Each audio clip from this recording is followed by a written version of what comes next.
On this edition of the program, win, lose, or draw, the Tennessee special election explained. Andrew Heaton joins the show to talk about congressional dread, and Pete Hegseth and Paul Finebaum. It's all coming up. The following is brought to you by Just Another Pilot.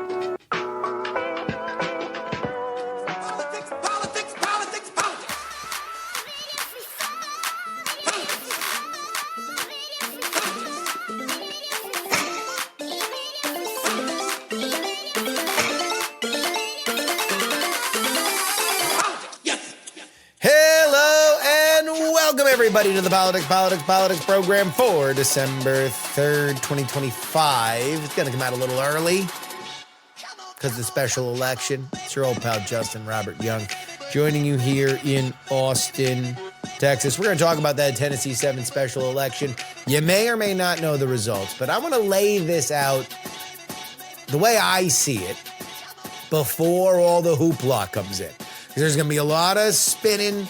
There's going to be a lot of copium. There's going to be a lot of hopium. There's just going to be a lot filling in the lines of what I do believe is a consequential election. But before everybody gets spun, let me just lay out the facts here, because there's only a few ways that this goes. Also, we will welcome our friend Andrew Heaton back to the program. One of the things that has come out of the coverage around this Tennessee 7 is the idea of dread that has been pervasive amongst the Republican caucus really for the last month and a half. It was torn asunder by way of the Epstein fight. There has been cracks in this fragile coalition that swept Republicans to power in 2024. And now, well, let's just say the vibes are bad. But what does that really feel like? Well, Andrew Heaton's been in Congress. Andrew Heaton has felt the jaws of fate clamp around a congressional office. So we get an insider's view of all that.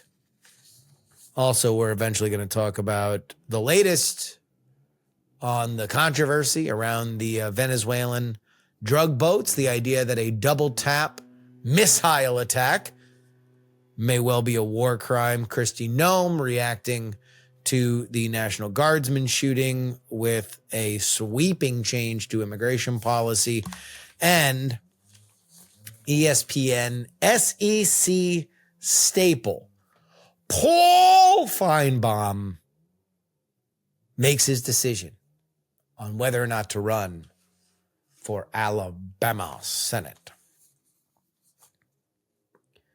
But let's begin with this special election.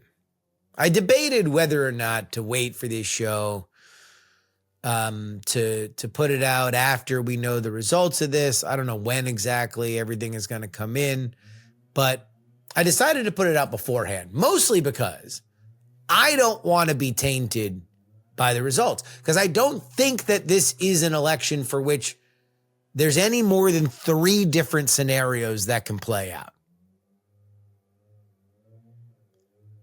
And I want to lay out those scenarios for you. But before we do, let's talk a little bit about the district itself. Tennessee 7. I'm going to read you some numbers here. 2008, Tennessee 7 voted for John McCain by 28 points. 2012 voted for Mitt Romney by 24 points. 2016, it voted for Donald Trump by 34. 2020, Trump plus 25. And 2020, it was Trump plus 25. 2024, Trump plus 21. So it's a district that's fluctuated, but it is getting more liberal each time Donald Trump runs. Now, there's a couple ways that you can explain this, but most of them lead down to one path. The Republican Party has been letting go of suburban Republican support, people that are either never Trump or have found themselves becoming more sympathetic to Democratic causes, in favor of more working class, less reliable and off year and special elections support. So that means that the MAGA coalition is going to do better in rural areas and cities, but it is not as solid in the suburbs. Now that's presidential elections. Let's take a look at recent cycles for congressional seats, and the numbers are actually even more eye-popping. Mark Green has won that seat 4 times. He has won with either 67 or 69, either 69 or 67% of the vote. His opponent routinely getting either 27 or 30%. That is a bigger margin than Donald Trump. R plus 36, R plus 42. But it is worth noting that all of those were in-cycle elections, meaning that they were happening when all the other elections were happening. They were not special elections. The special election allows for outside groups to target their spending on one race. And there has been a lot of money, millions of dollars that otherwise would not be spent on this district because there is an opportunity to, cause some chaos and quite possibly do the impossible. Which brings us to our race itself. Representative Green's vacated seat will be contested between Matt Von Epps and Afton Ben. Matt Von Epps is a veteran. He is running on a pretty stock, basic Republican platform. In fact, he's just kind of like a Ken doll that is wrapped up in general Republican talking points, not particularly MAGA. Afton Ben, meanwhile, has cut a very interesting cloth. She first hit the national political radar because she was running on one of those red district, red state Democratic playbooks where all of the commercials still sound like,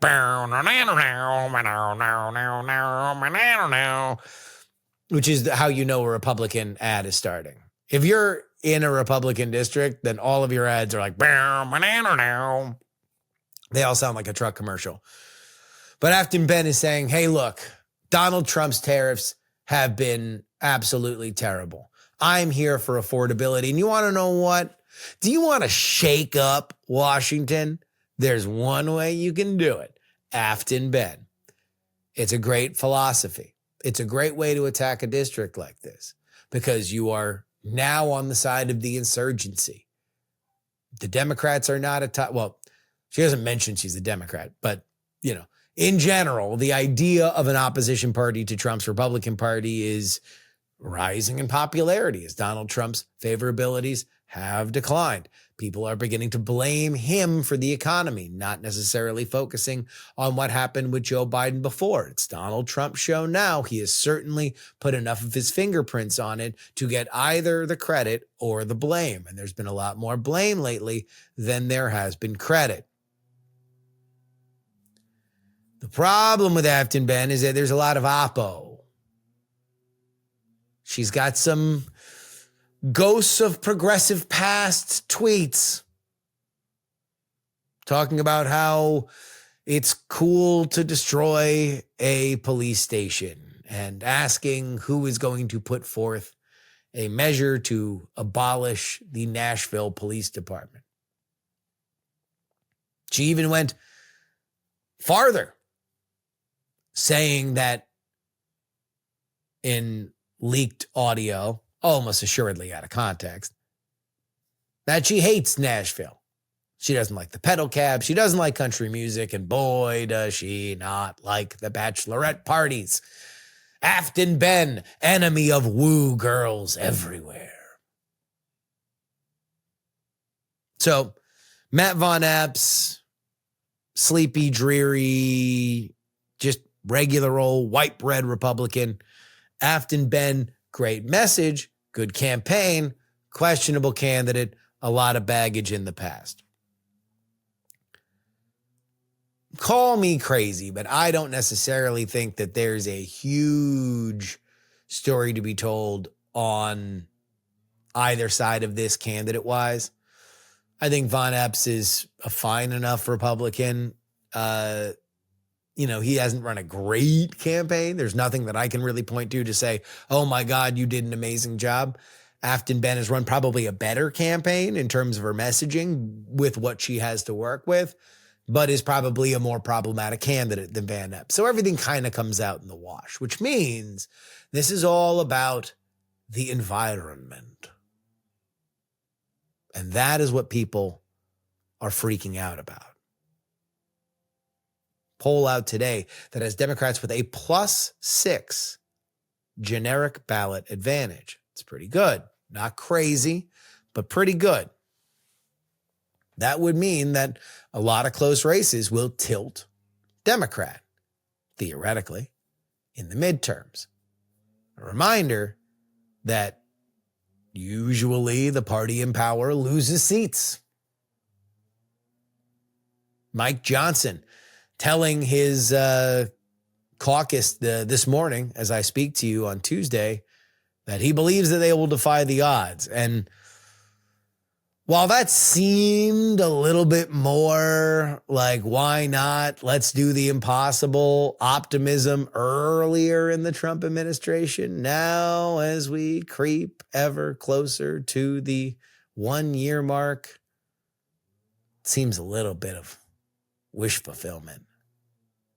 Maybe, pretty please, let's cross our fingers and hope that if we close our eyes and wish real hard that we can defy the odds. That's not going to happen.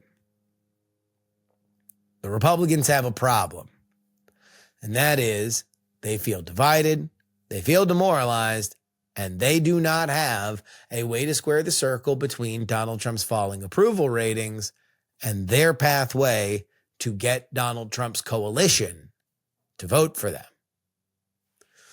And so that's where, when you look at Van Epps not mentioning Trump a lot, I think you start to get into what Republicans have often found themselves in, which is this mushy middle. They know they got there because of Trump, but they know Donald Trump is unpopular. In my opinion, you know who brought you to the dance. You got to come out and say you are a number one MAGA bleed red dude. Donald Trump is working very hard to get our affordability crisis under control. He is digging our way out of the ditch when it comes to Joe Biden's tremendous damage that he did to this country. Not even a year in, we have already accomplished so much. And when you have to do your taxes next year, boy, are you going to feel it, because the Republican Congress passed that one big, beautiful bill, that tax security job, whatever, they're going to rename it. But that's why you need me in there. You can't give the Democrats back control of the House, because all they're going to do is gum up government, and they're going to impeach Donald Trump for 17 different things, 16 of which probably didn't happen. And so that's why this is important. It is important that you vote for me, that you get out on a Tuesday and punch Van Epps' ticket to D.C. But they're not really doing that. No, they're just kind of running on a stock Republican platform. And I think you're going to see a lot of it in the midterms. So am I surprised that some of the polling for this race is pretty tight? You've had some within the margin of error, giving you the idea that if there's a Democratic overperformance on election day, that this seat could flip blue. Because remember, friends, this is not only about an indication for the midterm. If Afton Ben is able to flip this seat, then the ever-tightening majority for the Republicans gets even tighter. A reminder that you still got people in Congress right now that are not inclined to do favors for the White House or the leadership. Thomas Massey, Marjorie Taylor Greene, well, until January when she pieces out. But that means they also have another seat that they need to fill, and that's not going to get plugged until April. Look, if Afton Ben wins this seat, it is going to be apocalypse for the Republicans. You might see more resignations. Republicans might lose the majority, honestly, to be totally. I mean, I think that is the level of panic that has already set in if she flips it. That being said, that's the most apocalyptic scenario. I said I was going to give you 3 scenarios. Here's the second. And this is the best case scenario for the Republicans. Is that Van Epps wins by 10, 12, 15, something like that. False alarm, people. Turns out that Williamson County, Tennessee remains a Republican stronghold. Is it as big as Donald Trump's plus 22? No, it's 10 points lower, but it's also a special election where there was a lot of money that was put into this race that wouldn't otherwise. You can move the meter a lot in various different scenarios. Republicans will be able to say, hey, look, we're not on totally crazy shaky ground. Tennessee 7 is not Virginia. It's not New Jersey. This is Republican country. And we're going to right the ship because the economy is going to be better come the midterms. You want to know what? Let's change our underwear and sally forth because we are going to defy the odds in November. That's the best case scenario.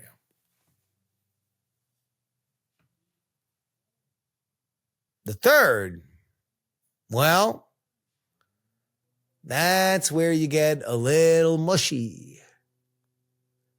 Let's say Van Epps wins by 9,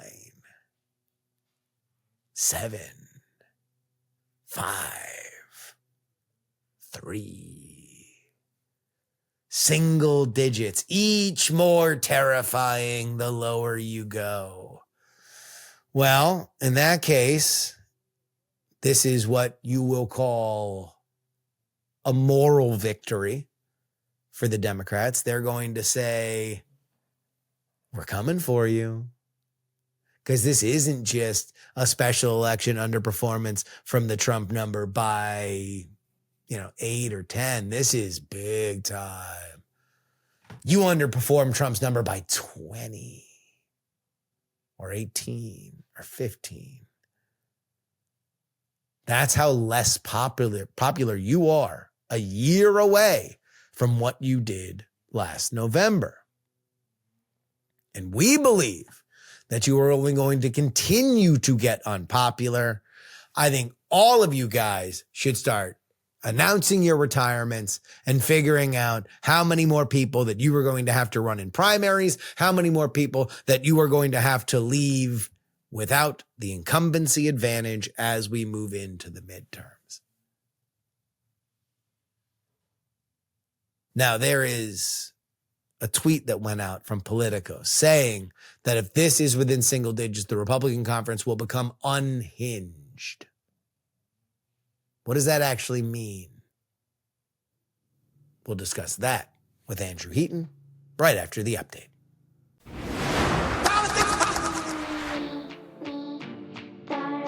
This is your update brought to you by TakePoliticsSeriously.com. That's our Substack. That's where you go if you would like to support the show. You get 2 bonus episodes each and every week. Our next episode will cover this Tennessee special. We will go over all of the details, and I will settle on which of my 3 scenarios came through.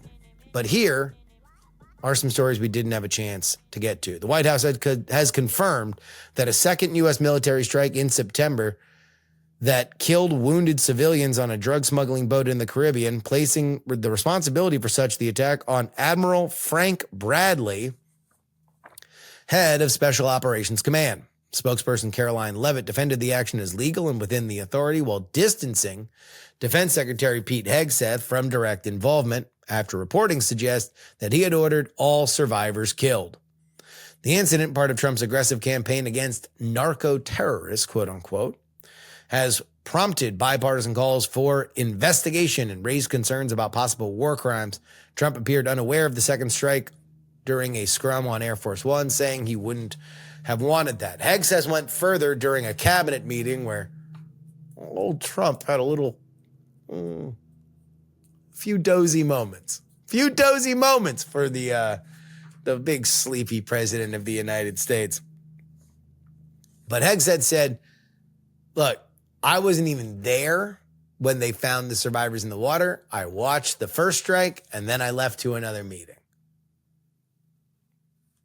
The New York Times, responding to the Washington Post article that set all of this in motion, saying that the rationale from the Department of War is that they were not targeting the two survivors in the water. They were trying to sink the boat so it would not be recovered by other narco-terrorists who had been alerted. That does carry with it different legal definitions. But the larger question is whether or not it is legal to sink drug boats at all. Whether this is a law enforcement issue or this is a military issue. Of course, the Trump administration is saying that narco-terrorism is terrorism. And so if we can kill Islamic terrorists who plot on the destruction of the United States across the world, then why can we not do the same for folks that either train gang members that come into the United States or are selling drugs to the community? I expect that we will see more about this. But the interesting part is that the administration, which has in the past been very forceful about pushing back on anonymously sourced reporting, they took the facts of this pretty cleanly. Well, we will keep an eye on that situation. Homeland Security Secretary Kristi Noem said after meeting with President Trump that she is recommending a sweeping expansion of the administration's travel ban, targeting, quote unquote, every country she claims is sending criminals to the United States. If I were only to follow the movies, then I would say the United Kingdom is banned troublemaking villains with their posh accents. The move follows the D.C. shooting that killed a National Guard member allegedly by an Afghan national who pled not guilty today. Noem used incendiary language on X, calling targeted migrants killers and leeches. The White House said Trump previously approved a ban on 19 failed state countries and is considering more. DHS will release the expanded list soon, while agencies are already reviewing green card holders from those nations. Obviously, more details to come, but this is the Trump administration. They are very focused on immigration. They are very focused on who is coming in and what they are doing while they are here. Obviously, more information still wanted about the shooter. To my mind, really the only question here is whether or not the shooter was in his head enacting Islamic terror. You know, I have not seen any evidence to my mind on whether or not he was connected to some kind of larger organization, some Iranian proxy, for example. So I'm going to put that to the side as less likely right now. But based on everything that has been reported on, that he was in an incredibly depressive state and he did not seem particularly culturally compatible with Bellingham, Washington, where he and his family were living. Did he look to find purpose in life by killing American service members? You know, it is a complicated story, and I think we should really keep our minds open on it. But in terms of any kind of forward political impact, That would be the biggest. Otherwise, this is a sociological story. This is a story about, if you are rehoming somebody from a culture that is extraordinarily different than the one that they are used to, how much of a favor are you doing them? Now, obviously, for many people that left Afghanistan, they were leaving because they would have been theoretically hunted down and killed by the new rulers of that land, the once and future rulers of that land, the Taliban. But, there is a sociological component here. Whether or not that resulted in a radicalization, we await more information. And I would just like to say that the compiling and transmission of information, needed information during big stories that the nation would like to be better educated on, has not been exactly perfect, let's say. And this is a little frustrating when you compare it with the S posting that happens on social media. If the White House has time to piss off Sabrina Carpenter by using one of her songs in a video promoting ICE, well, do they have time to put together a little dossier so America can understand what happened where National Guards people were shot dead on the street? National Guards person, a woman, shot dead on the street in Washington, D.C.? I don't know. I would like that. I could do without the Sabrina Carpenter video. But I would like more information here, and I'd like it faster than a week, to be honest with you.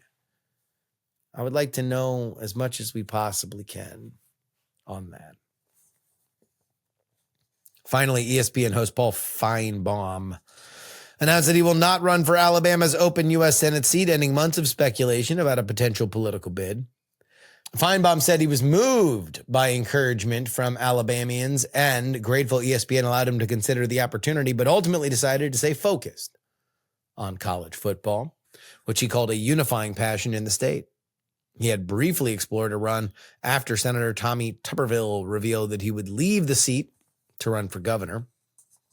Finebaum previously acknowledged that one or two people in Washington had supported the idea. However, Alabama Representative Barry Moore has already announced that he is running for that seat. One would imagine that his road gets a little clearer now that Paul Finebaum will continue taking calls from lunatics in the state of Alabama and other states around the SEC rather than lead his march to Washington. By the way, a little political sideshow here. A bunch of state governors getting involved in the lobbying of their states' college football teams, because the college football playoff selection committee is going to eventually decide. And so you have some on-the-bubble teams, two teams that I tend to care about. One, the one that I watched the most when I was growing up, the University of Miami, which has 2 losses, including a really bad one to Louisville, but has beaten a lot of common opponents to other teams that want to make the playoffs and beat Notre Dame outright. So the question would be, if Notre Dame is making it, then why isn't the team that beat them in it with a similar record? Ron DeSantis tweeting out that should have absolutely make it. And Marco Rubio, despite being a Florida Gator, he is a Miami native, saying that the U needs to make the college football playoff. And if they don't, then Donald Trump should commandeer the entire system. That during the cabinet meeting, televised cabinet meeting today. Meanwhile, Greg Abbott, governor of the great state of Texas, where I am right now, saying that UT Austin should make it. Very interesting. Very, very interesting. That's your update.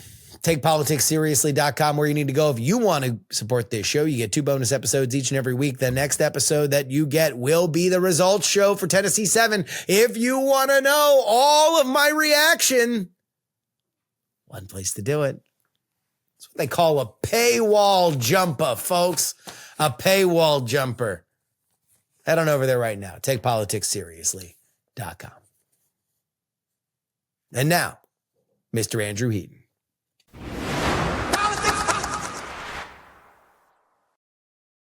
I would like to welcome to the program Mr. Andrew Heaton.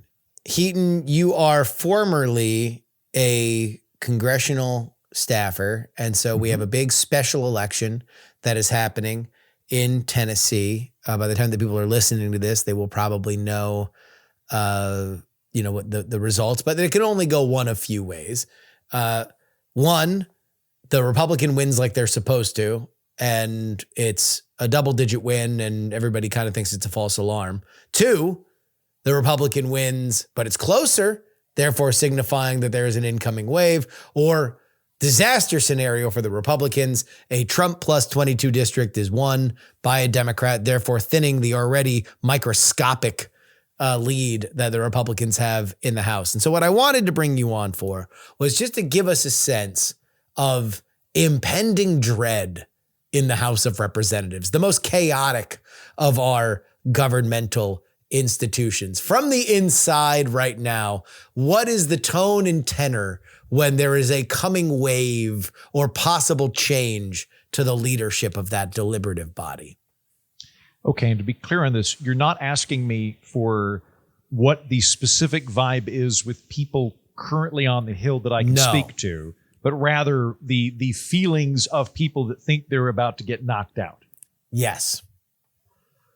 Let me think, because I did live through this. As noted, I worked for 2 members from the Blue Dog Caucus, and the Blue Dog Caucus went into hiding on Tatooine and Dagobah for about 20 years.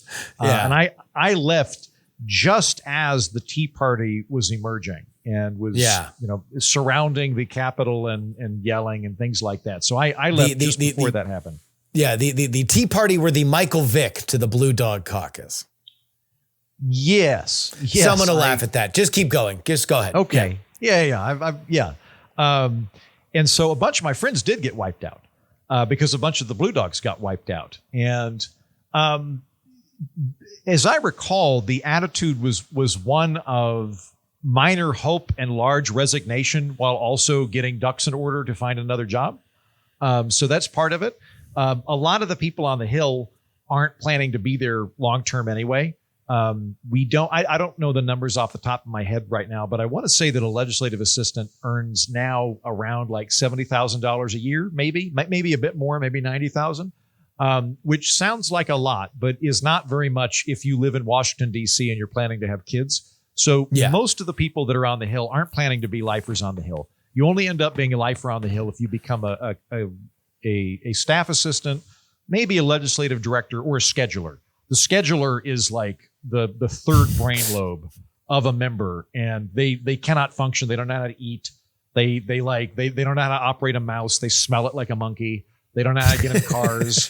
Like the scheduler is so utterly pivotal to the life of any member, so that they get paid well in order to incentivize them to go around. But yeah, I think it's a kind of melancholic resignation that's going on. Now, when you've lost, that part can be super fun. So there was a member that I became friendly with an office in California. I want to say it was Radonovich. Radonovich didn't lose. It's kind of a sad story it is a sad story on his end, but it's a fun story on our end. So on his end, sadly, Representative Radonovich, his wife passed away while he was in office. It was heartbreaking to him. He went, I'm not running for re-election. That's it. I'm done. And he just went back to California. Didn't even bother coming to the office again. There was at least 2 months, maybe 3, where he just wasn't there. His chief of staff was old enough he was going to retire. So he was kind of checked out. And so we just had roughshod of the office. It was great fun being in that office. That was great fun. So I wasn't working for him, but like on a Friday, they'd call me up and be like, "Hey, Heaton, we're going to play beer pong on the congressman's desk. You want to come over?" And I'd be like, "Oh yeah. Oh, I got that meeting over in Rayburn. I gotta take that meeting. Gotta head on out. Why would I have a meeting? I'm very low in the totem pole, but I would excuse myself and come back after 30 minutes of beer pong.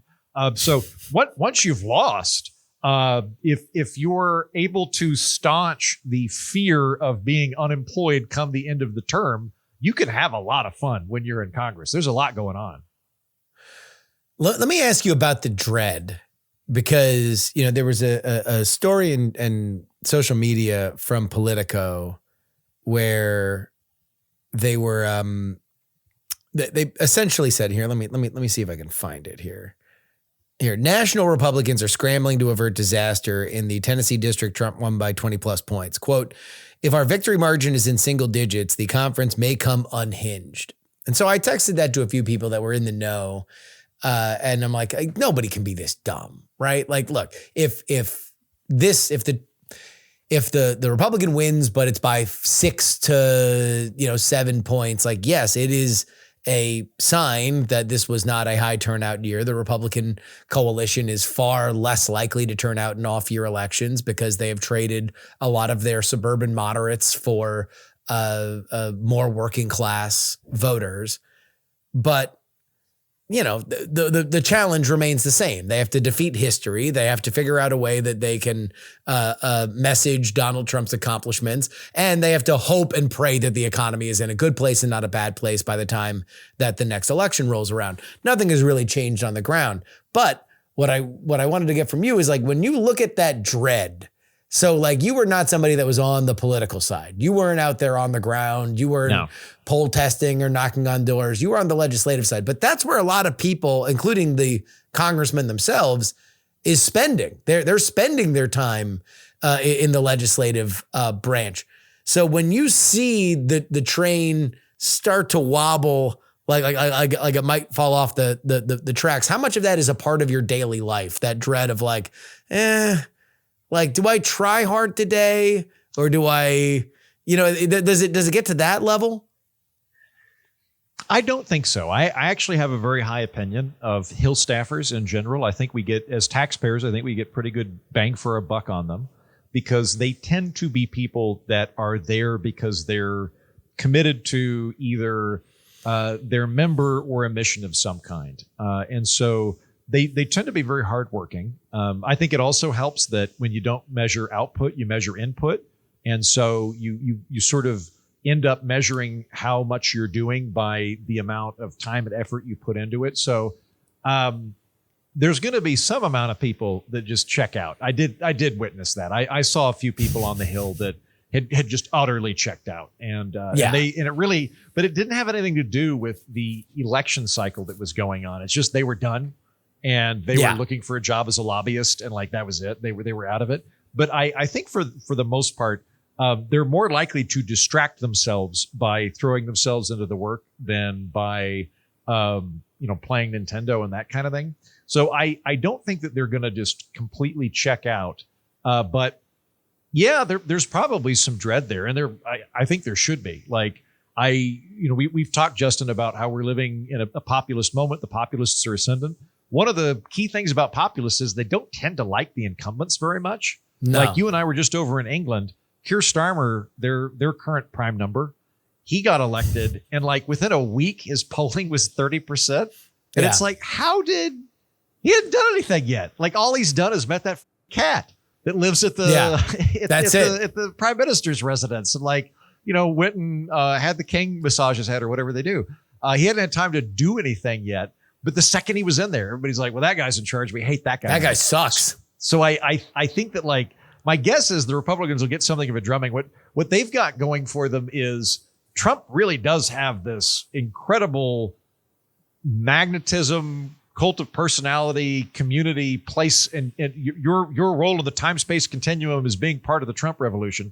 But it's going to peter out at some point, because he's not going to be there for a third term. And he's not on the ballot.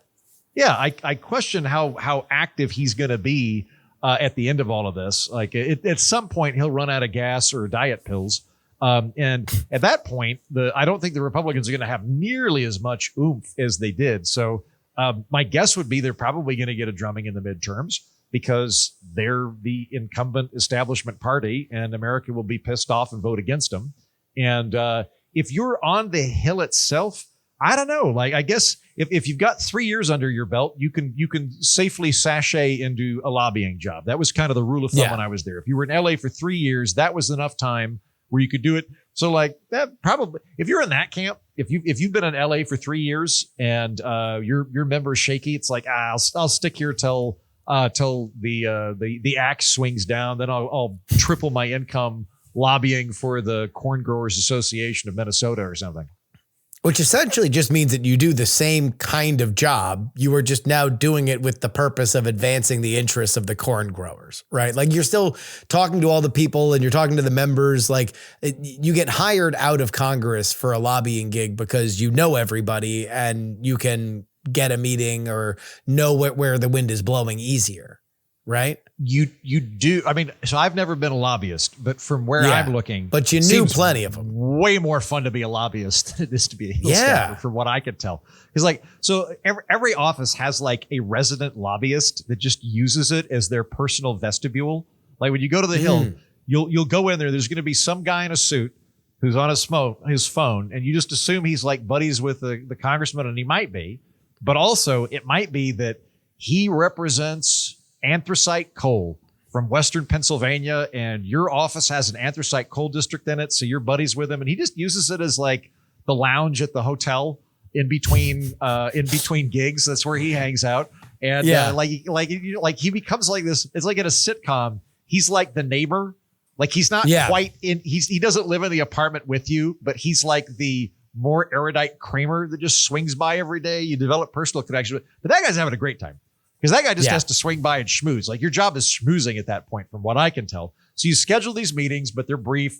So like everybody's on reasonably good behavior. Whereas if you're the staffer, you got to show up there at 9 a.m. and you got to slog through it. And then something happens on the floor and you're like, now I got to do this. And then you're getting yelled at. Like the interns didn't manage to stop the phone calls from coming through because you got phone banked by some godless political action committee. And now they're getting into the back.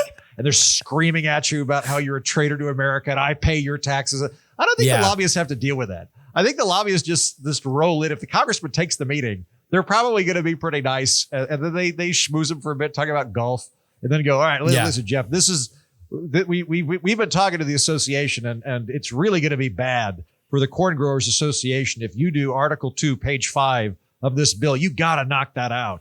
And it's going to be better for your constituents. It's going to be better for the local economy. All right. Well, we're going to go get lunch. Good to talk to you, Jeff. And then they go get 3 martinis or something. It seems like a great a great gig.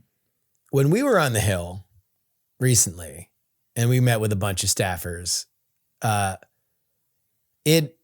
was people for whom their representative would no longer be there. This was the end of their time in the House.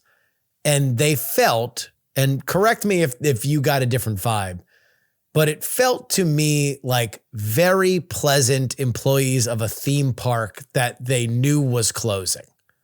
Like they were nice. They were still going to tell you, welcome to Star World, the most startastic place in the galaxy.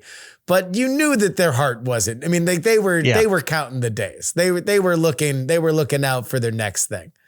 Well, we were there during shutdown. And so the vibe I got was not that the amusement park is closing. The vibe I got was, why are we here on a Saturday?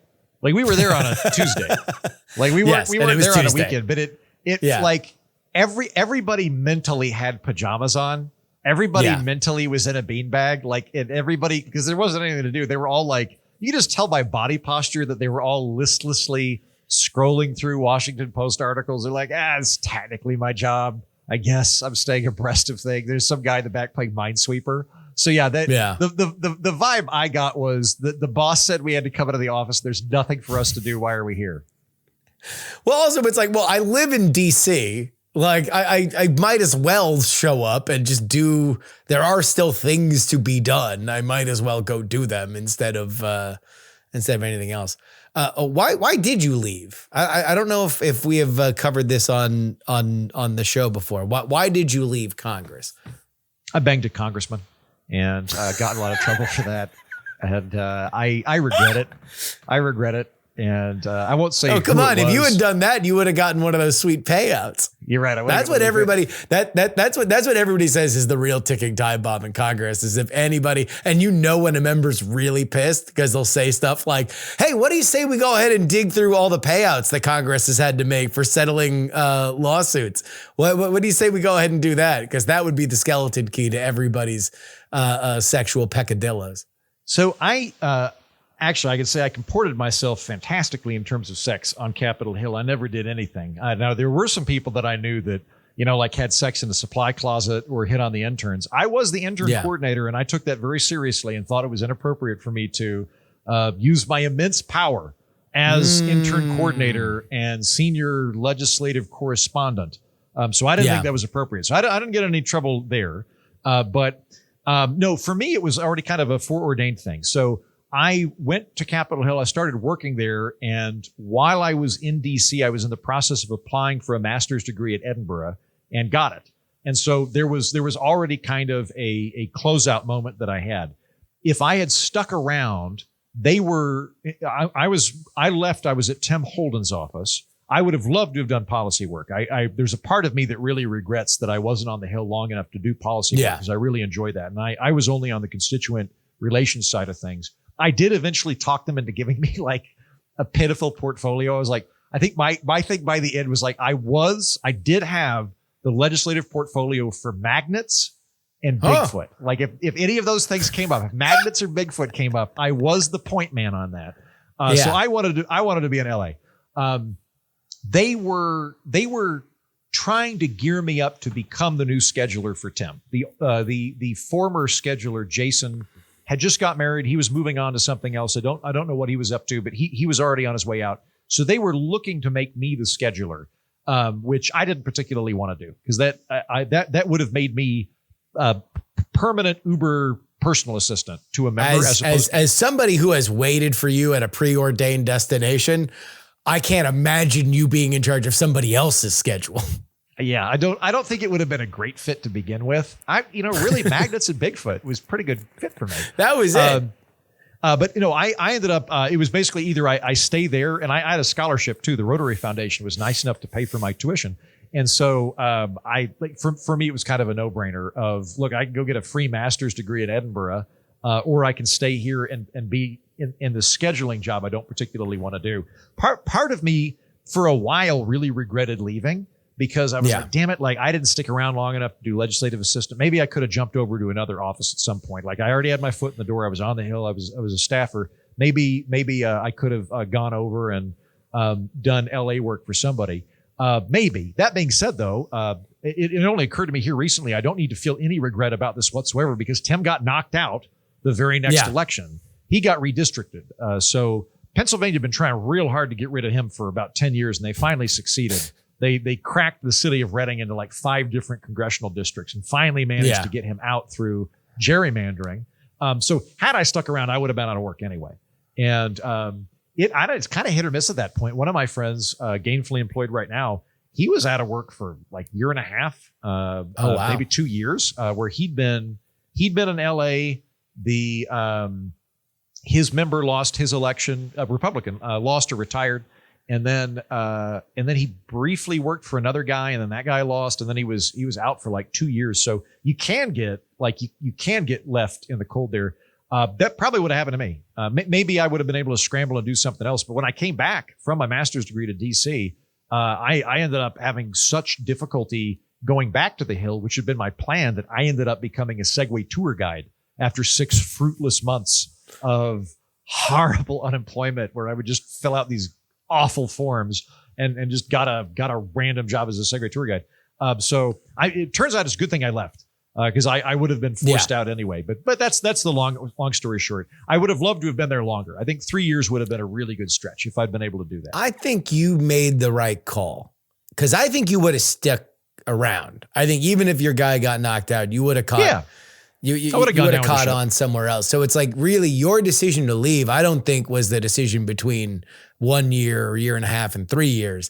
I think it was 1.5 years. And then everything else that you've done, Edinburgh, New York, Austin, Dallas, like all these places that you've lived, or you became a DC creature permanently and you spent your entire life there. And like now you just be one of those guys that right now might be on either side of the aisle, either looking to charge the gates and hoping that maybe your member will get on some kind of big committee, or dreading the idea that there's going to be some kind of big reckoning for your party and everybody's going to have to figure out what to do with their lives. I think you're probably right. So like from a career perspective, I started doing stand-up comedy when I was in DC working on the Hill. So I'd work on the Hill during the day, and then I'd go do open mics at night and develop my sea legs as a comedian. Didn't occur to me I could make that into a career. The plan had been that I would like, maybe in my 40s when I'm really secure, at that point in my 40s, I will move to New York City and give it a go, assuming I'm able to transfer into a job in New York City that allows me to make a graceful exit and a lateral move. And then I kept doing stand up when I was in Edinburgh.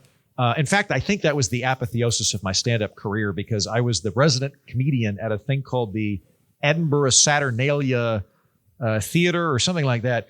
And I got up and told jokes in between the gal that took her clothes off and the guy that ate light bulbs. So there was like a burlesque dancer, then me, then the dude that ate light bulbs. And I was like, honestly, that's even more me than Magnets and Bigfoot. That's exactly. That worked really well. Right? Then I got back and I was like, well, time for me to get a proper suit and tie job, because I don't know anybody, like at this point in my life, my mid-20s, I don't know anybody who works in entertainment. Everybody I know back home is in law or agriculture or prison. So like, I don't know anybody that's made a go of it in entertainment. And it was really because I couldn't get a job. Because I started doing a Segway tour guide. And then after like 6 months of that, I was like, wait, why am I here?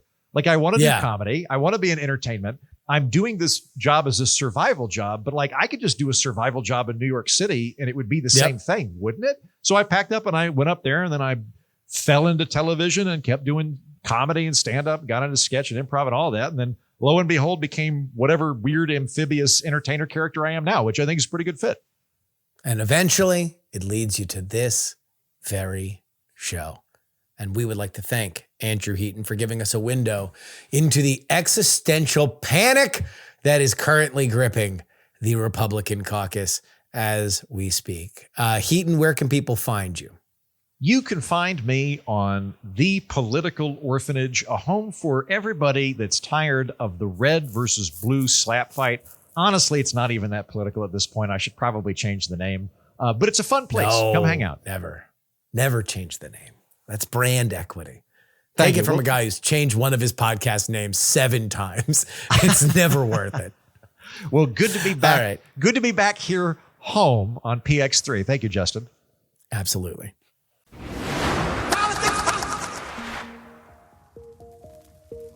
And that'll wrap it up for us today. Politics, written and hosted by me, Justin Robert Young, for Dog and Pony Show Audio in Austin, Texas. Send me an email.